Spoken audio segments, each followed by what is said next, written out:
The following show provides general information only. Content presented on any show by any host or guest should not be substituted for a doctor's advice. Always consult your physician before beginning any new diet, exercise, or treatment program. Welcome to Accelerated Health Radio on W4HC Radio, where you can learn to accelerate your body, mind, and spirit to reclaim the true potential that exists within you through cutting-edge wellness tools and modalities. Here's your host, Sarah Banta. Welcome to Accelerated Health Radio. I'm your host, Sarah Banta. I'm a health coach, natural supplement expert, and a busy mom of 3 teenagers. I believe that your body does want to and is capable of rebuilding and healing itself regardless of what chronic diseases you may have. I'm here for you to answer your questions and bring you innovative and cutting-edge technologies and health solutions to empower you and your ability to reach your optimal state of health. Today, my guest, I'm so excited, we'll be talking about diet and exercise, gaining and losing weight, and how they relate to physical, mental, and spiritual health. And I know better than anyone that you really need that strong physical foundation to work on your mental growth, whether it's overcoming anxiety and depression that we're all feeling a little bit right now, losing weight, or detoxing your body in the proper way. You need that strong physical foundation of health in order to gain the willpower to make those bigger changes. And if you're new to following me, I specialize in helping you get there. You can find my health articles and protocols at acceleratedhealthproducts.com. I dive into an array of health conditions, their causes and symptoms, and how to address them naturally. I have spent thousands of dollars and hours of my time biohacking different supplements, diets, devices, biohacks of all sorts that don't work, so you don't have to. And if you have any health issues and you need my help, you can email me through the website acceleratedhealthproducts.com, and I personally read every one. So now to the good stuff. Drew Manning is the New York Times best-selling author of the book Fit2Fat2Fit, and is best known for his Fit2Fat2Fit experiment that went viral, which I watched every moment of, and he's been featured on shows like Dr. Oz, Good Morning America, The View, and many more. His experiment has become a hit TV show called Fit2Fat2Fit. His new book, The Complete Keto, is available now. And he has a huge announcement to share with us today. If you missed our first interview, you can find it under episode 22. Definitely go back and listen to that. And we talk about his first experiment with all of this on Accelerated Health Radio. And you can find it on all the podcast platforms and my YouTube channel. And make sure you stay till the end, because Drew and I also have an exciting announcement to share with you as well. Welcome, Drew. How are you this morning? Sarah, thank you so much for having me back on. I really appreciate it, and I'm really excited for this. Well, first, for those very few people who don't know who you are, why don't you just give a quick rundown of your first experiment and your story? Yeah, so back in 2011, I had this idea to purposely gain weight. And I know it sounds crazy, but I grew up my entire life in shape. I played football and wrestling from a very young age, and then never once was overweight. And then I became a personal trainer. And then here I was, a personal trainer, someone who had never been overweight a day in their life, trying to help people who had been overweight the majority of their life. And there was an obvious disconnect. I couldn't understand why it was so hard for them just to do what I told them to do and follow the meal plans and do the workouts. I'm like, you guys, it's so easy for me. Why isn't it easy for you? You just do it, right? And there was things I needed to learn. So to make a long story short, I decided to do a Fit2Fat2Fit experiment where for 6 months, I stopped exercising. I ate a standard American diet, so a lot of highly processed foods. And I put on 75 pounds in 6 months, and I documented this whole thing on my website. And I wrote a book about it, like you mentioned. Fortunately, I lost the weight, but I gained a whole new perspective, and my perception of what success looks like in the health and fitness industry has totally shifted and changed over the years because of going through that experience and being humbled and being more empathetic. And so that's kind of my first journey. That was back in 2011 where I did that and learned so many valuable lessons. Well, I know for me and my business, the empathy part is, and to really relate to your clients is so big, because I had to go through major issues with myself. I was on the verge of Crohn's disease, had hormonal issues, adult acne and wrinkles at the same time. But I also had to cure my son of leukemia. And then my other daughter had allergies and asthma and other issues. And my other daughter had issues with learning abilities and ADHD symptoms.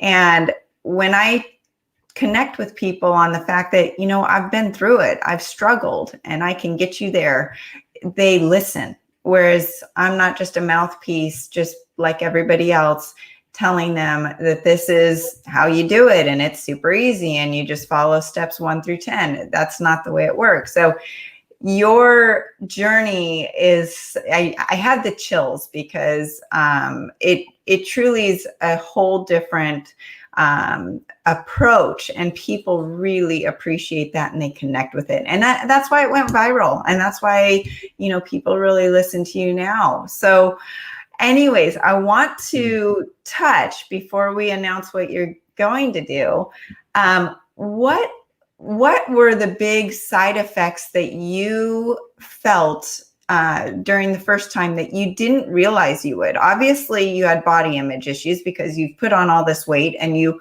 are used to being a super fit person. And we, as much as we don't want to be vain about the way we look, you are. There's this part of your body image that is part of your identity. So talk about a little bit of the mental struggle and journey that you went through. Yeah, I would say the identity crisis was huge for me. I remember wanting to go up to complete strangers and tell them, hey, I'm not really overweight. This is just an experiment. Go to my website. It'll explain everything. It'll show you what I normally look like, because I was so obsessed with my body image as my self-image. And it really took me being humbled and going through that first experience back in 2011 to understand that I am not my body, that I am more than my body.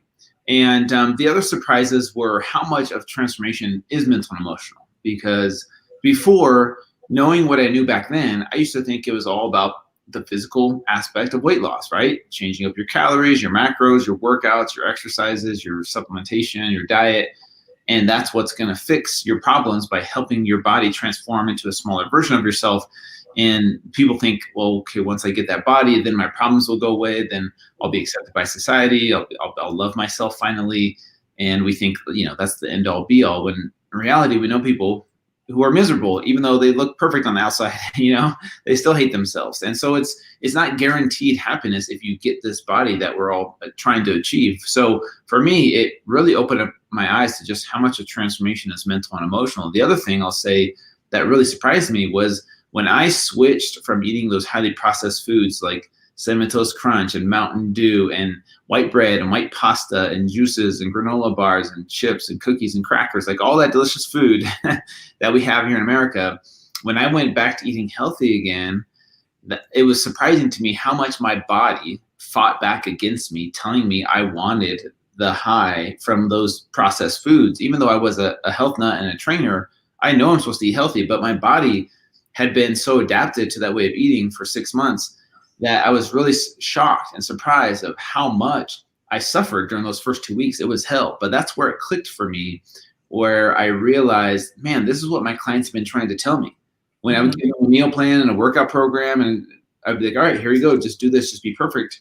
I had no idea how powerful the emotional connection to food really was until I lived it, in a short period of time and in a small way. It's not the same as someone who grew up, addicted to food or who was overweight their entire life. My situation was obviously different, but it still opened up my eyes to just how powerful that connection to food is. And that's where I could finally empathize with my clients, because I had that experience, which shifted my belief of, oh my gosh, it's way harder than we think. It's not as simple as just putting down the junk food and then going to the gym. Like, you wouldn't go up to a drug addict and say, hey, what's wrong with you? Stop doing drugs. It's not that hard. You just put the drugs down and boom, your life's better. Of course, people know that, but if if it was just as simple as just not doing it, we would all not do it. But man, it was very humbling and eye-opening. Well, what's interesting, you mentioned addiction, and I just did a whole focus on addiction in general. And what people don't realize is sugar is 8 times or more addictive than cocaine and alcohol and all of these other things. And you're faced with eating every single day, multiple times a day. So it's actually easier to get rid of a drug addiction than a food addiction, because you just need the alcohol out of the house and you need to just not go to the bar, but you need to eat every single day. And so it's a constant choice, day in and day out, hour after hour. But I wanted to ask, as you were gaining the weight, and yes, the first week was super fun. You get the Captain Crunch out and all the sugar and all the foods that you think you want to eat, right? But after the weight started piling on and you felt lethargic, did the food actually feel good? Did you still want to eat it as you were forcing yourself to gain weight? Yes and no. And this is an interesting question, because here's the thing. Exercise before this was my therapy. It was my outlet. It was my stress reliever. And now I couldn't exercise for 6 months back when I did this. And now I didn't have that outlet. So I had to replace that outlet. And that outlet became food. And that food that you mentioned, Cinnamon Toast Crunch and all the processed food, I'll be honest with you, it does taste really good. It makes you feel good for a minute or two. And then it makes you feel awful. And then it creates this vicious cycle of, okay, I feel awful. I need more of that food to make me feel good temporarily because I can't exercise. I don't have any other outlet. And so it creates this vicious cycle of continually wanting and desiring that food over and over again. So I see why some people get stuck is because that food becomes their crutch. So it kind of becomes like it helps them temporarily, but then it causes them to crave it more and more in the long run. And so, yeah, it wasn't like I was dreading each meal. It was like, oh man, I can't wait to taste this food. It tastes good, but I know it's going to feel awful later, but it fixes it temporarily. Right. Okay. So why don't we announce your big, exciting news now, as we've gotten a little background, and I know people are super excited. I can't wait. Go ahead. Okay. So you ready for this?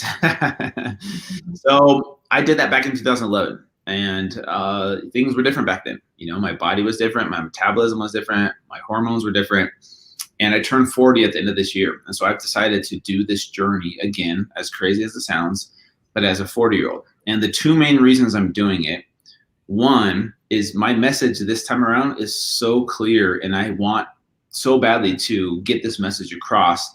And that is a message of empathy. Empathy for those that struggle with transformation, for those that struggle with body image issues. And I feel like the fitness industry lacks empathy for those that struggle. And those who have larger bodies and struggle with those things that I mentioned, I feel like they're labeled as lazy or less than by society. And I think it's time we change that rhetoric. It's time we change and bring empathy first to the fitness industry, because the way we've been doing it, in my opinion, is wrong and detrimental to so many people out there. And so my message is one of empathy. And that's kind of what Fit2Fat2Fit, which is my new journey, that's what it's all about. The second reason I'm doing this is obviously I'm turning 40 again, and things are different this time around. And I'm going to be putting my own body and age to the test this time around, but as a 40-year-old. And I think there's a lot of 30, 40, 50 plus year olds out there that maybe their age has affected them, and it has made it more difficult to play with their kids or their grandkids, and they can't recover as fast, and they're a lot more sore, and it makes it harder to exercise. And so I'm going to be doing this journey and inviting everyone out there listening to join me on the journey back to fit starting January of 2021. So January 4th, 2021, you, me, all of us listening, will do this journey together. I'll hold your hand every step of the way. We'll do it as a team, as a community, and there's power in numbers. And that's kind of what the Fit2Fat2Fit journey is about in a nutshell. I'm really excited for you because I'm 44, and I have my friends that are, 6 years older than me that said, oh, Sarah, just wait until you're 40. Just wait. And I go, no, I've got it all handled. I know what works for me. I know what works for me. But what's interesting in the last 6 months, and I don't know if it's quarantine and the stress that we're all under, or if it's my age and I just delayed it by 4 years. But it is different. And maybe it's more for women than men. So it'll be really interesting to see how it affects you. And if it's harder to get the weight off, if it's, I know mentally you're in a much better place than you were before. And you know exactly, not exactly, but you know more of what to expect mentally and spiritually. Yeah. But it's going to be really interesting how your body responds. But like I said in the very beginning, I truly believe that every chronic disease is reversible, unless it's your teeth. Unless you have screwed up your dental health, that's the only thing that you can't reverse, right? But everything else, every other chronic disease, I have seen reversed, and I've seen it reversed in all ages. So I'm really excited. But what are you expecting? What do you think is going to be different this time? That's a good question. I'm actually doing things a little bit differently this time around. One of the big things that I'm doing this time that I didn't do last time is I'm actually going to be exposing some of the popular fad diets out there and expose the pitfalls and mistakes that people make on these diets, because people think, oh, if I'm this diet or that diet, I'll automatically have better health, I'll automatically lose weight. And what I'm going to do on the weight gain journey is I'm going to be doing paleo, keto, vegan, and vegetarian for a short period of time. And I'm going to be doing my blood work before and after and show the unhealthy way, the wrong way to do these popular fad diets. Because a lot of people think that just because I'm a vegan or just because I'm doing keto, I'm going to lose the weight.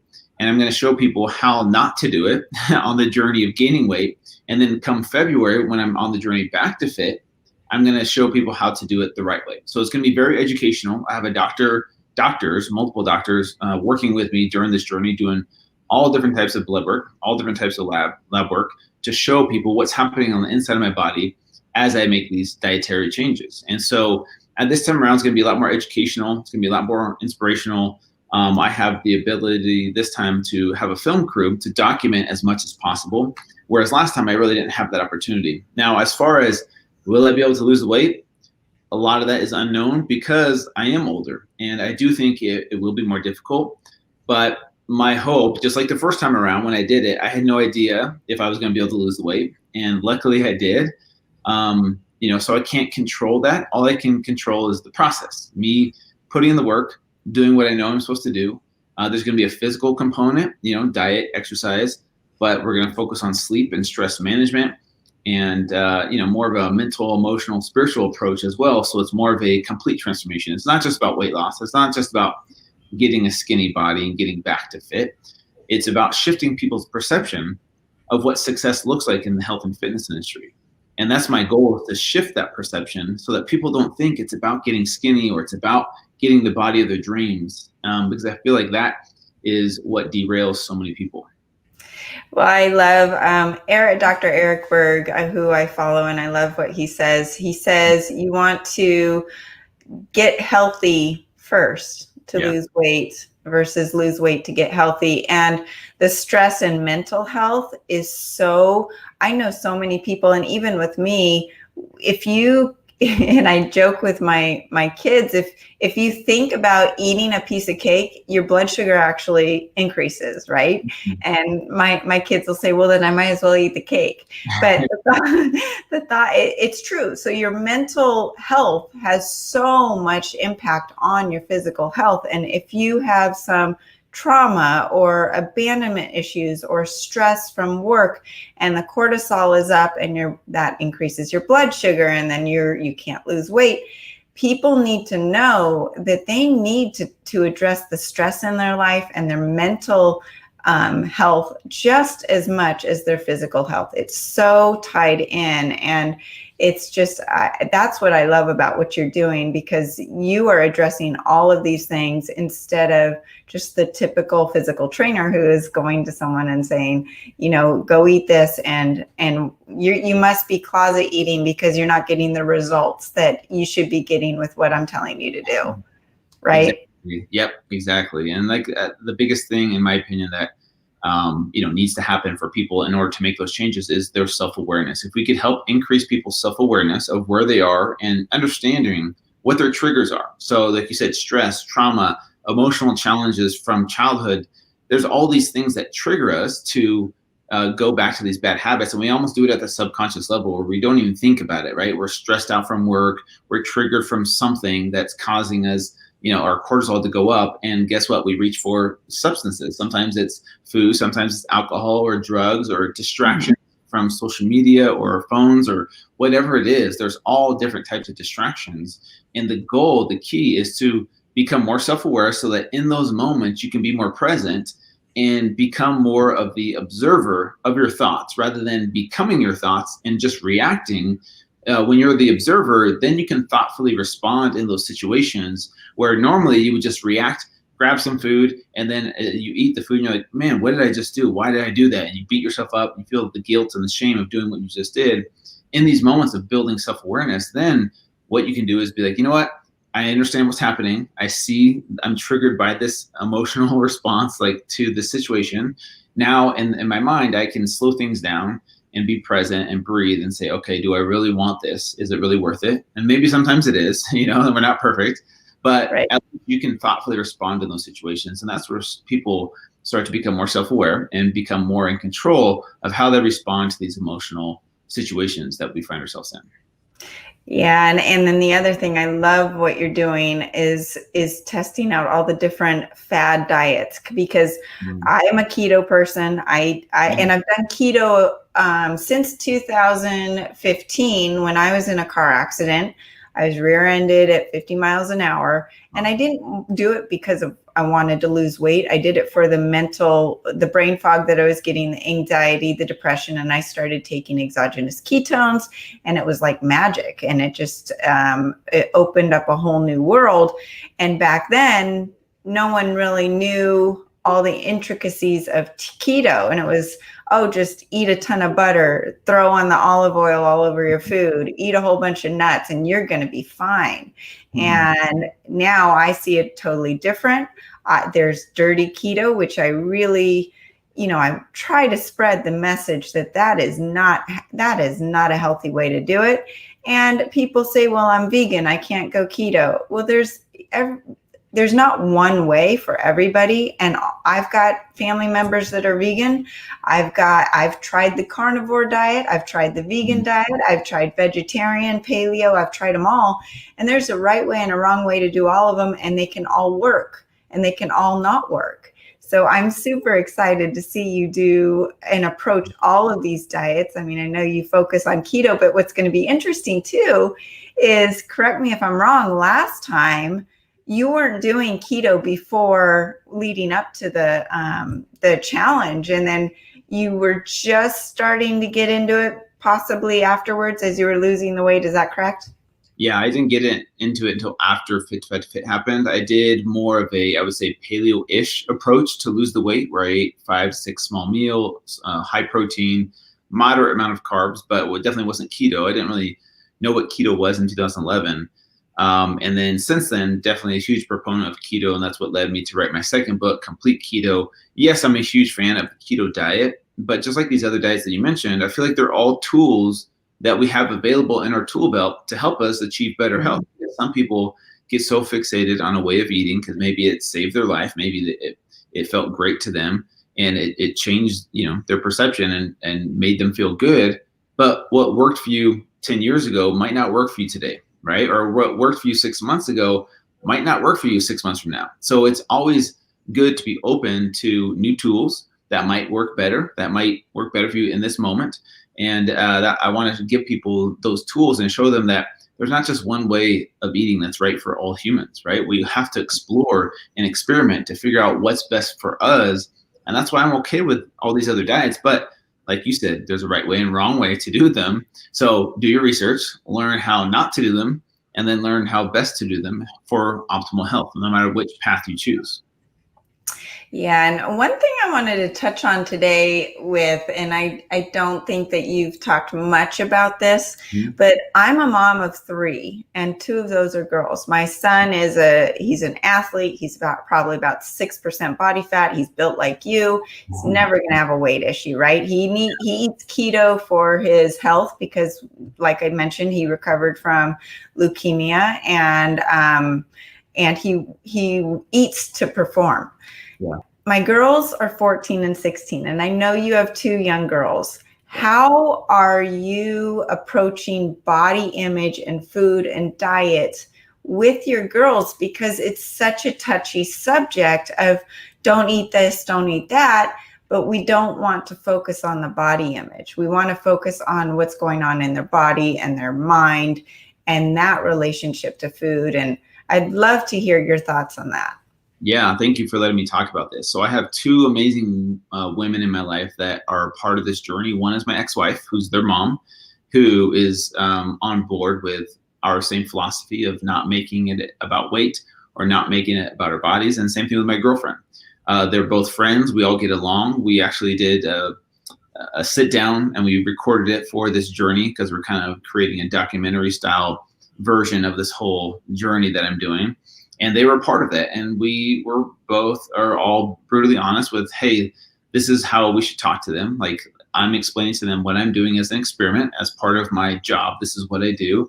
And there will be this food in the house. And yes, they can have it sometimes, but I'm going to be in charge of the food that they eat when they're with me. And my girlfriend, she's not going to eat the food, or try not to eat the food that I'm eating. But maybe occasionally they will, partake, and I'll let them have some of this food. But the key, the goal, in my opinion, is to not make it about weight, to not make it about weight gain or weight loss, to not make it about their bodies getting bigger or smaller. It's about being strong. It's about being healthy. And it's about feeling good, right? They know if they eat lots of sugar, they're going to get stomachache. And I've let them experiment with that. Like, go ahead, eat all the Halloween candy. And like, you're going to learn from this experience more than if I just tell you not to eat that candy. You're going to learn more by having that experience. And so I've let them do these things in the past. So they know that. It doesn't mean they're never going to have sugar again. Right. But at least they're being educated and aware of, okay, what these foods can do to you. And we do not use the words weight loss or weight gain or fat or anything about body image. It's all just about health and about being strong. And that's kind of what I tell them. My oldest daughter is more of an athlete. And I'm like, okay, if you want to perform better, you're going to feel better if you have this type of food in your system, right?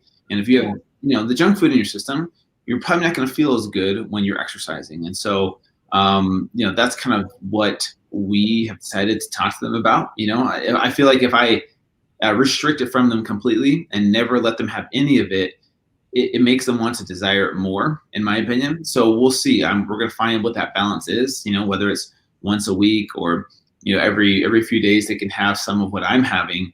But, I don't want it to be this thing where like they can't ever touch it because it's bad. Or, when you start labeling food as good or bad, that's where I feel like you can have an unhealthy relationship with food as you go through life of like, if I eat this bad food, therefore I am bad. And so many people get stuck in that, and then they beat themselves up and they feel the guilt and shame of eating a piece of cake, when in reality it's just cake. It doesn't have to be labeled as bad or good.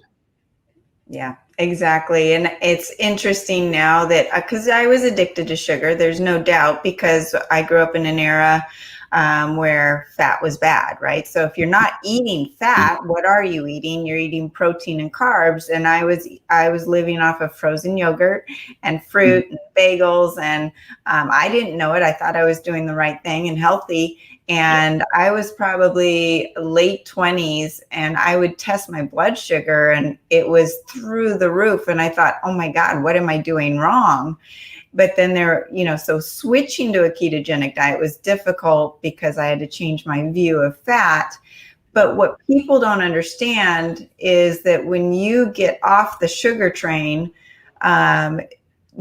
it's actually very freeing. It's very liberating because you're not thinking about food. You're not trapped in that mindset of when do I get to eat again? When I'm going to allow myself this treat, or what do I get after dinner tonight if I did good all day? And it's now my motivation for living is just feeling good and having energy to do the fun things I want to. I'm more present as a mom and a wife, or more stable. I'm laughing, but I'm not laughing at I just can imagine what you are going to be like to live with as your sugars are going to be going up and down, because people don't realize that most anxiety and depression and mood disorders, ADHD, all these things are connected to insulin resistance. So as you're losing your insulin sensitivity and you're becoming more insulin resistant, you might not be as nice to live with. And I'm just wondering if you have prepared everybody for what's coming. Yeah, it's so funny because if you go back to my first book, chapter 4 is my ex-wife's chapter of what she went through as I did the first journey. And it was not pleasant. She was brutally honest about how miserable she was, not so much because of the weight gain. It's just how I changed as a person. My energy levels, my sleep, was disrupted, snoring through the night. So I didn't have, and so she's kind of prepared my girlfriend for all these things. And I joke around that I made my girlfriend sign a contract before this to make sure she can't break up with me during this journey. But no, in reality, she's excited for it. She did say, hey, there's a few things that there's no compromise on. You have to do the dishes still. You have to help clean the house. And I was like, well, as long as I'm not burning too many calories, then I can't work out, but I can do some things. But, it does change you. And that's what people don't realize is when we eat these unhealthy foods, when we live this sedentary lifestyle, we think we're the same person. But if your hormones are out of whack and you're not sleeping through the night and you're not sleeping efficiently, you're not the same you. You're not the same version of yourself like you think you are. Your personality changes and your hormones, when they're different, you're a different person. Yeah. And I did a big article on testosterone, and the number one thing, here I am all into devices and technologies that you can tune up your body with, and with frequencies. I'm into supplements and all of that. But the best medication is diet and exercise, and it's free. It's what you're talking about. It's what I'm talking about. And people need to realize there's not a magic pill. I still have a father that is waiting for the magic pill, and as his health is going downhill, and he is totally addicted to sugar. He's pretty much diabetic, but he doesn't want that. He wants to see that there's a magic pill to take, and that's just not going to happen. So I know you're going to get your blood tests and all of that done, but you have just come off of a 100-mile race. So you went with the other extreme, which I'm really curious. So you've done, which can burn out your adrenals and maybe affect your kidneys and some other things. So have you done blood work up until now before you've started this? Yes, I have. I've done a blood work with a doctor, I would say a month and a half ago. And then I just did blood work a couple weeks ago. And on Monday of next week is when I go over the results. And everything's really good, to be totally honest with you. I did the 100-mile race back in June 11th and 12th. And I didn't do blood work right afterwards. I did blood work probably at the beginning of August. And so I don't really know how much time since my 100-miler might have affected my blood work, but everything was really good. Everything was in the green. Didn't really have any serious, conditions or issues. But the 100-mile race is not healthy. I'll be totally honest with you. It's not healthy by any means, but it's something that is remarkable for me because it once was impossible for me. In my mind, I was like, that's impossible. There's no way I could run 100 miles. That's impossible. But if you never test your limits, you never know. And so we have these self-limiting beliefs that keep us from getting out of our comfort zone because we're like, oh, that's going to be too hard. That's going to be impossible. I'll never try that. And so we would never really know how far we could go as humans unless we test those limits. And yeah, it might be a little bit unhealthy, but I've learned your body is pretty resilient. Like if you treat it right consistently, for the most part, it's going to be able to repair itself and fix itself and cleanse itself.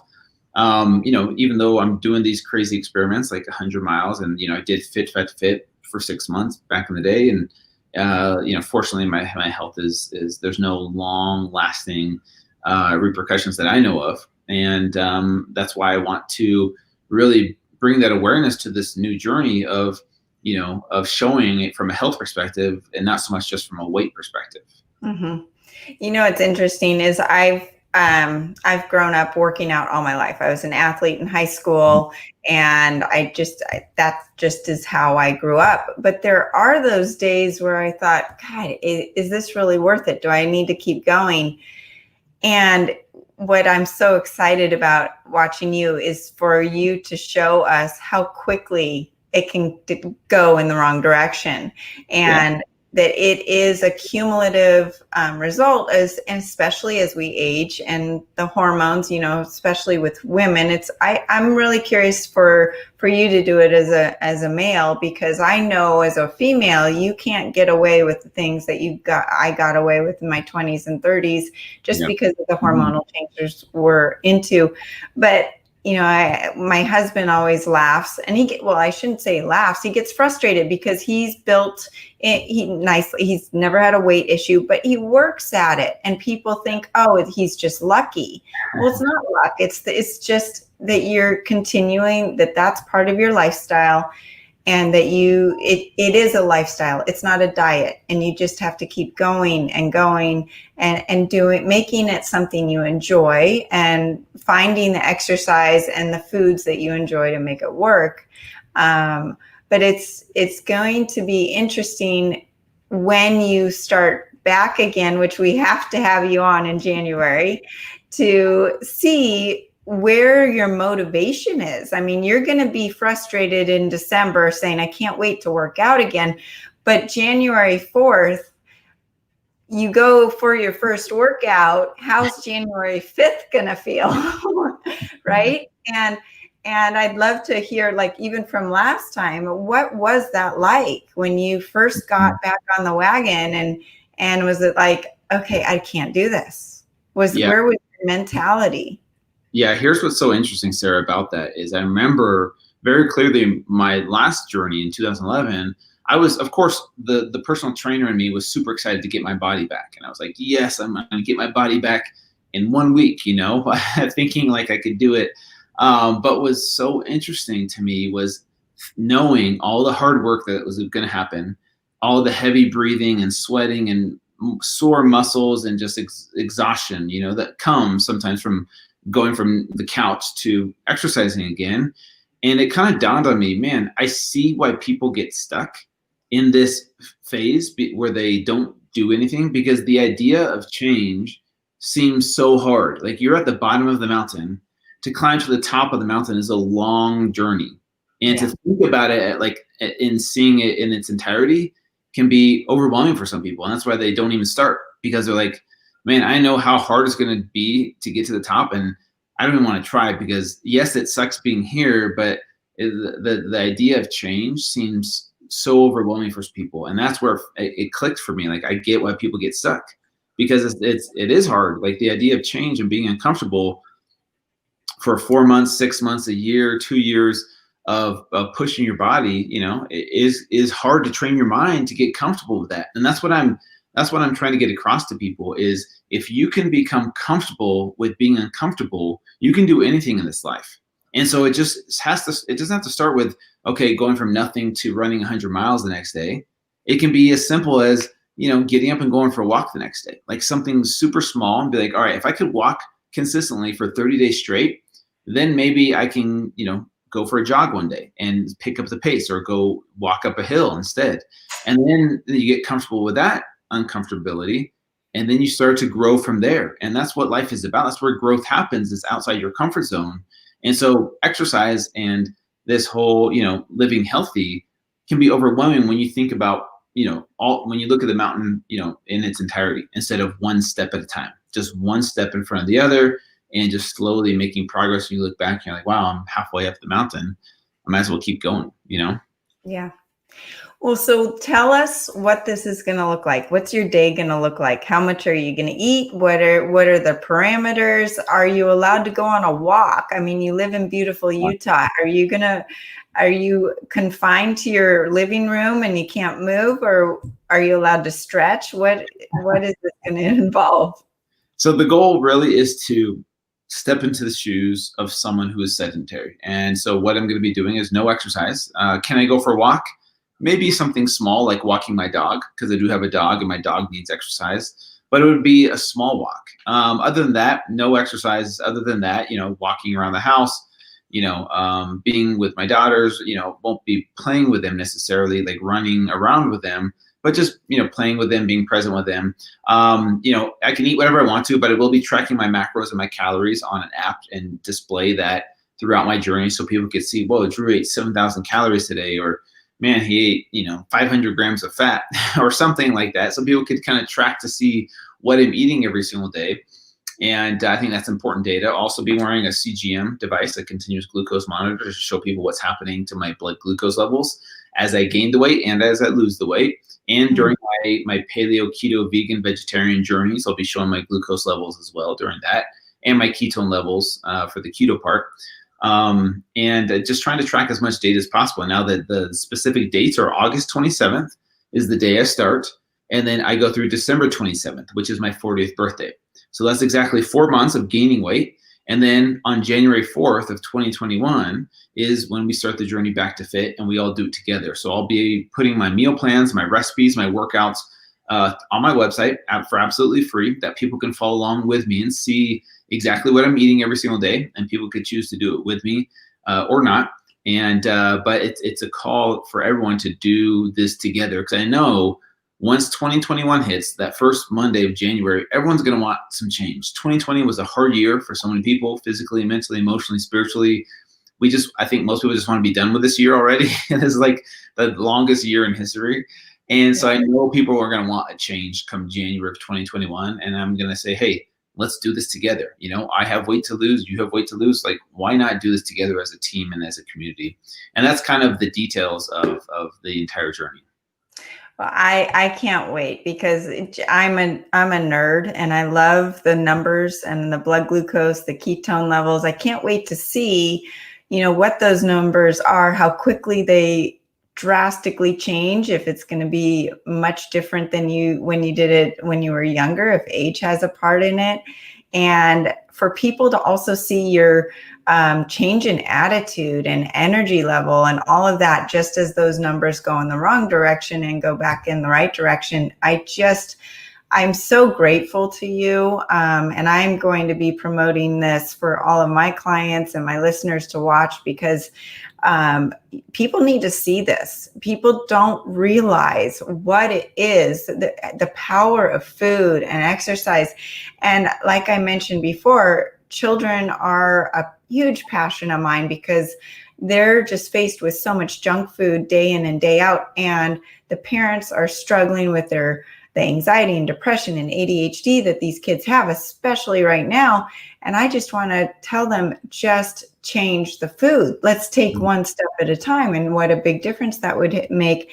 But everyone, we're coming to an end, and I would want to make sure we have time to announce what we're doing in September. As Drew is gaining a ton of weight, we have joined forces, and we're going to do a giveaway for September. And there's no better time as the kids are getting back into school, even though it's in quarantine. But September is also the month that Accelerated Health Products and I are sponsoring the virtual keto conference that's put together by Maria and Craig Emmerich. And you get 40% off of all Accelerated Health Products. I'm essentially giving things away because I feel so strongly about helping you feel better. And you're going to get so many other free gifts, and it will have speakers that are the keto gurus of gurus, including Ted Naiman, Stephen Finney, Eric Westman, Ivor Cummins, David Feldman, and Amy Berger. And if you're new to the keto world, these are names that may not mean much, but they are the ones that I'm starstruck over. So definitely check that out. But we're doing this as Drew and I are putting together a giveaway with his Keto Kickstart program and my new Accelerated Power Bundle that includes my Accelerated Silver that puts your immune system on high gear, especially with what we're going through. It devitalizes all viruses and bacteria and fungus, and it kills every foreign pathogen in your body.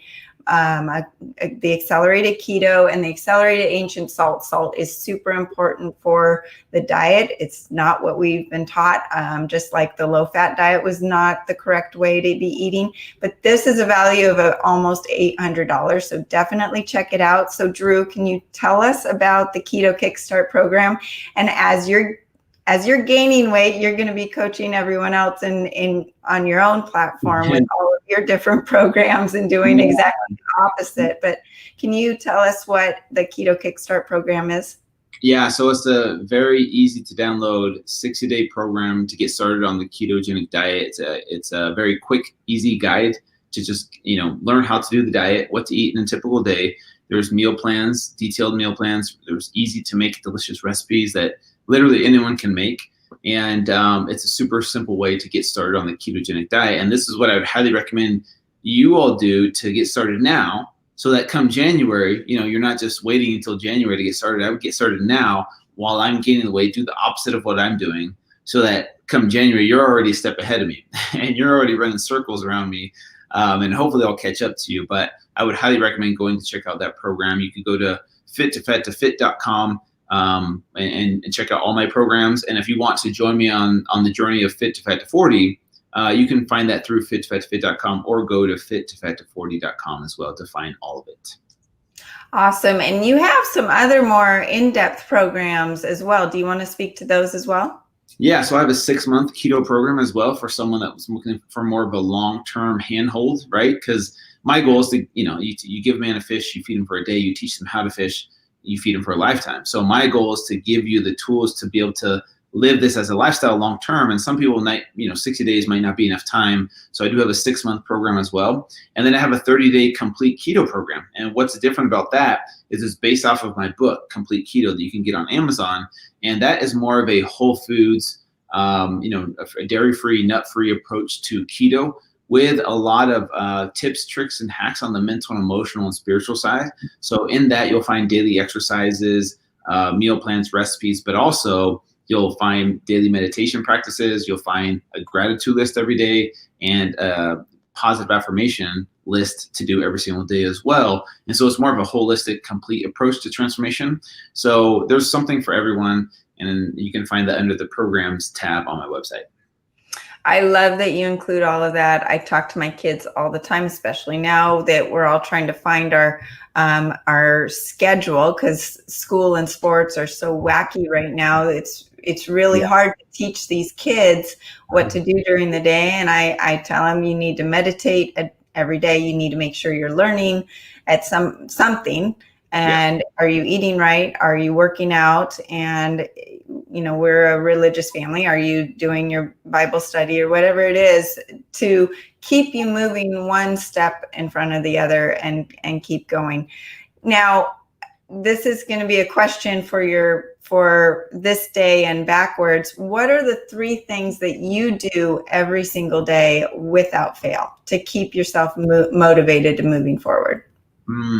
That's a good question. 1 is meditation. 2 is make my bed.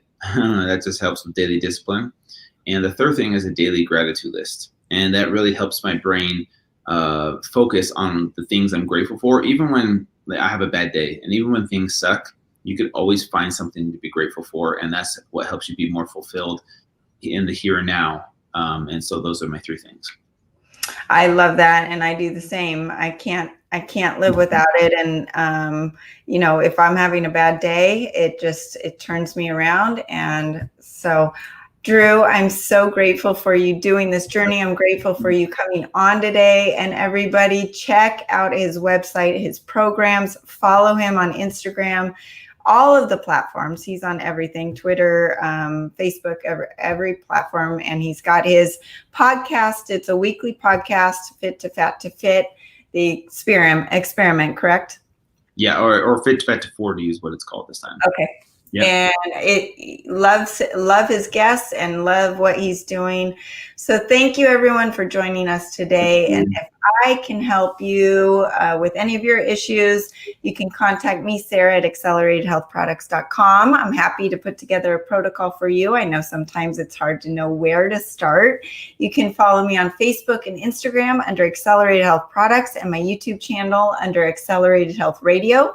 You can find this episode and all my episodes under iHeartRadio, iTunes, Stitcher, Pandora, and all the other podcast platforms. I'm now doing Accelerated Health Bites, where I do short informational videos about health topics and solutions that you ask me about. So if you have a condition that you want me to address, let me know. And if you like what you heard today, please share this with your friends and family who may need my help. As you share my channel, it helps me help more people like you and bring more cutting edge guests like Drew on my show. Don't miss next week's interview, and you can find my supplements and the videos on acceleratedhealthproducts.com. You can use coupon W4HC20 for 20% off site-wide. Thanks again for joining us on Accelerated Health Radio, and have a great week.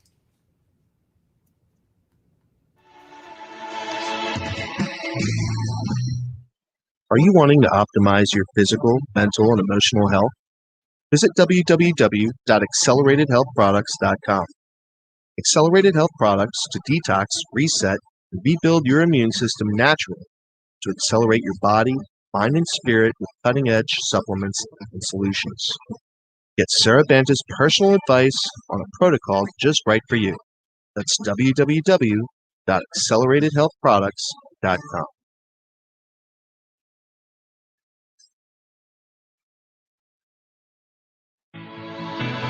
Thank you for joining us today on W4HC Radio for Accelerated Health Radio with Sarah Banta.